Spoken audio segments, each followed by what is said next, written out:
Welcome to this explainer. You know, right now you could just walk into your modern kitchen, turn a little plastic knob, and boom, you summon a perfectly predictable blue flame to boil some water. It's a totally mundane tool, right?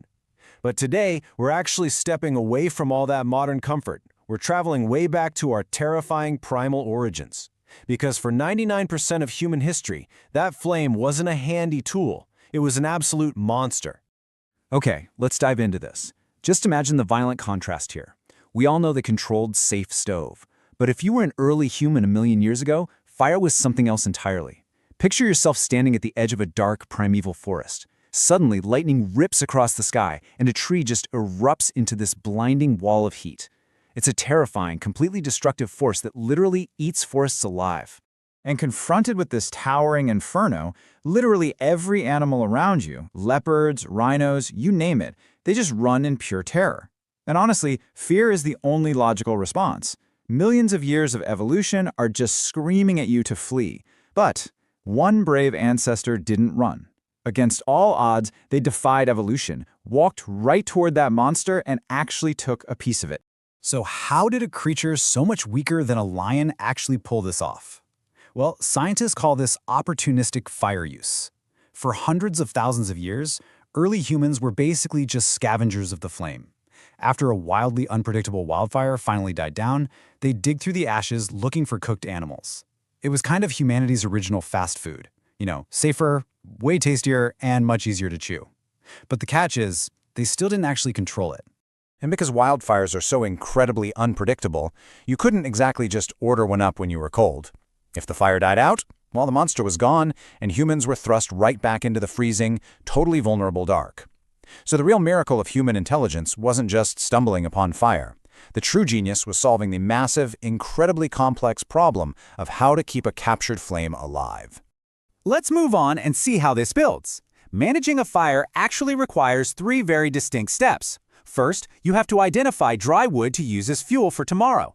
Second, you have to protect that fragile little flame from the wind. And third, you've got to shield it from the rain.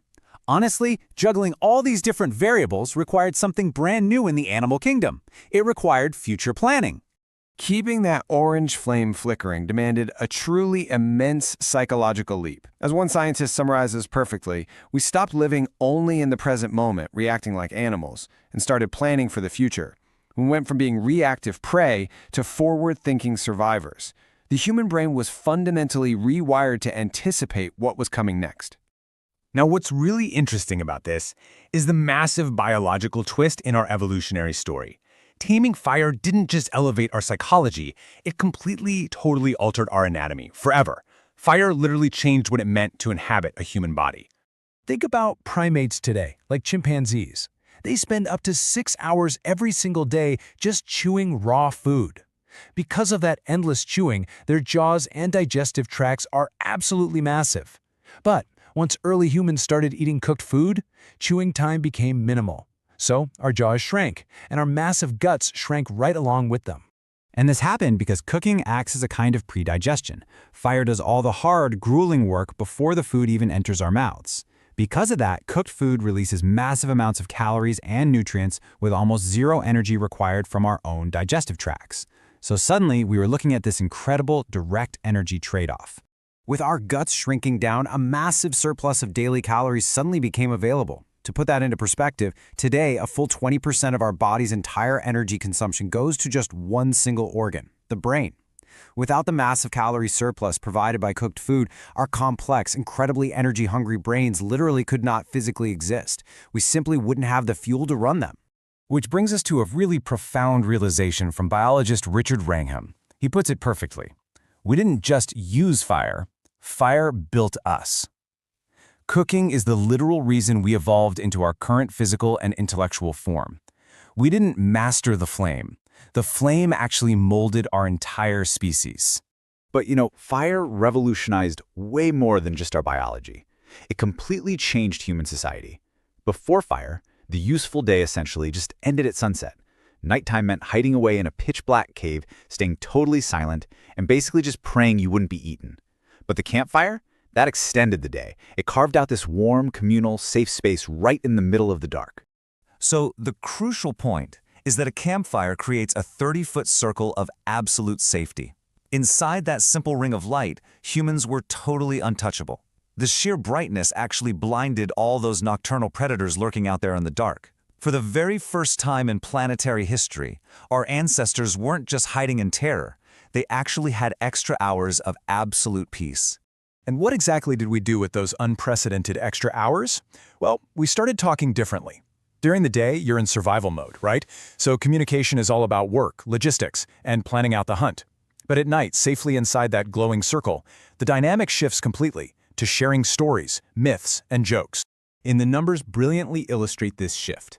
Around a nighttime campfire, a staggering 90% of human speech is dedicated entirely to storytelling and myths, leaving only 10% for logistics.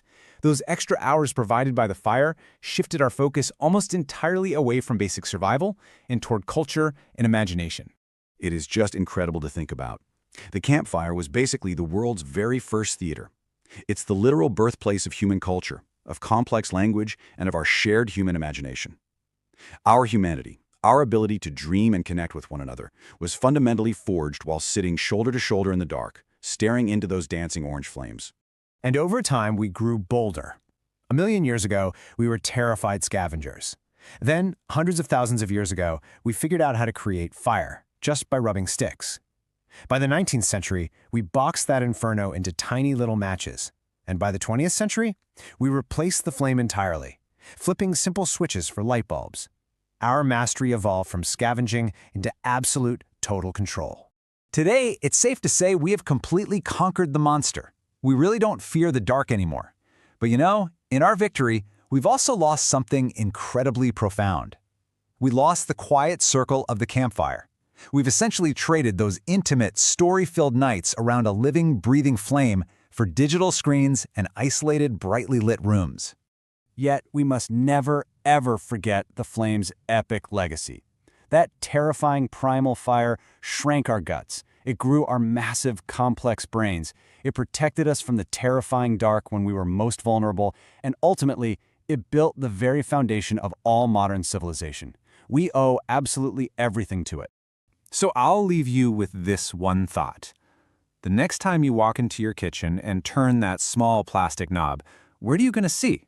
Will it just be some heat to boil your water, or will you see the ancient monster that a brave ancestor befriended, that very spark that literally made us human?